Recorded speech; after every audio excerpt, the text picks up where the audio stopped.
नहीं हुई। और मैं आपको बताना चाहूंगा, अगर आप चाहो तो मैं दर्शकों को बता दूं। हाँ बिल्कुल सर। कि चश्मा अगर किसी के लगा हुआ है तो उतार भी सकते हैं।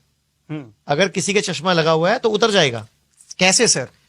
क्या करना है, रात को अपने दांतों को अच्छी तरह साफ करके सोना है। ठीक। और सोते वक्त आपका सिर पूरब में या दक्षिण में होना चाहिए। पूरब जिधर सूरज उगता है उस तरफ होता है। अगर उस तरफ मुंह करो तो उसके राइट साइड में दक्षिण होता है। तो पूरब या दक्षिण में सिर करके सोना है। जब भी लेटना है बाईं करवट लेटना है।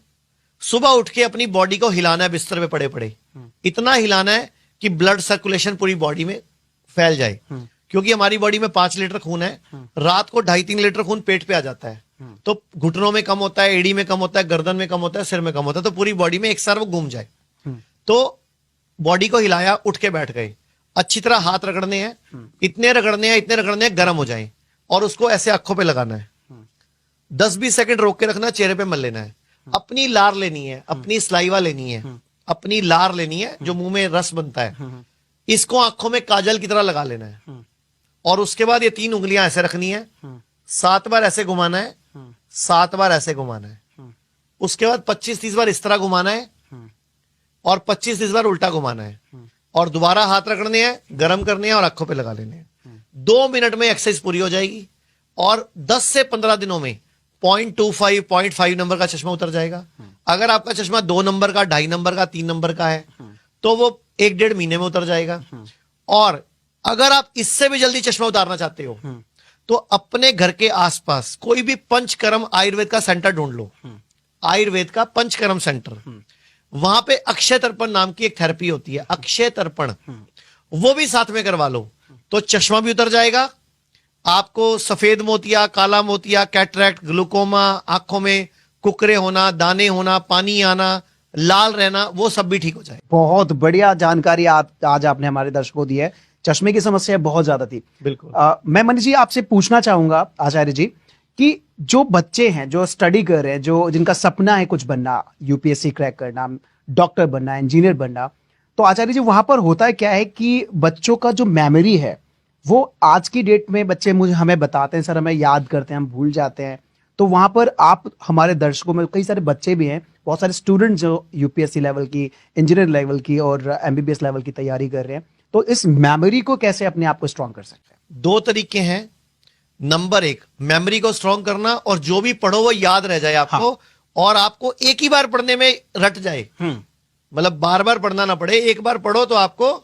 मैं भी अपनी 10वीं क्लास का पूरे सहारनपुर डिस्ट्रिक्ट का टॉपर हूं। तो मतलब, और मेरे घर वाले हैरान थे कि ये पढ़ता भी नहीं है, ये टॉप पता नहीं कैसे कर जाता है। जबकि मैं सीरियल देखा करता था उस टाइम, दादी माँ जागी और विक्रम बेताल, इस तरह के सीरियल आया करते थे।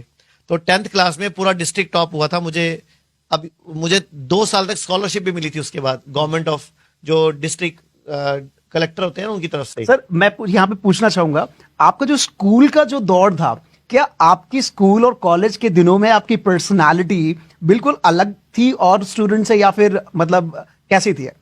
मैं पूरे क्लास में सबसे सुकड़ा बच्चा था, सबसे कमजोर बच्चा था, सांवला रंग था। और बिल्कुल मेरा वजन ग्रेजुएशन करने तक भी 39 kg था, मतलब बिल्कुल दुबला पतला।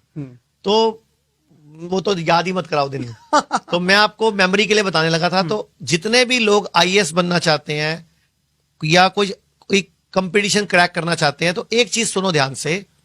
आप रोज सुबह उठ के खाली पेट उकड़ू बैठ के, नीचे बैठ के, मतलब इंडियन टॉयलेट स्टाइल में बैठ के 1 कप गरम गरम पानी पीना शुरू करो। पहली बात, उससे आपकी पिंडली दबेगी।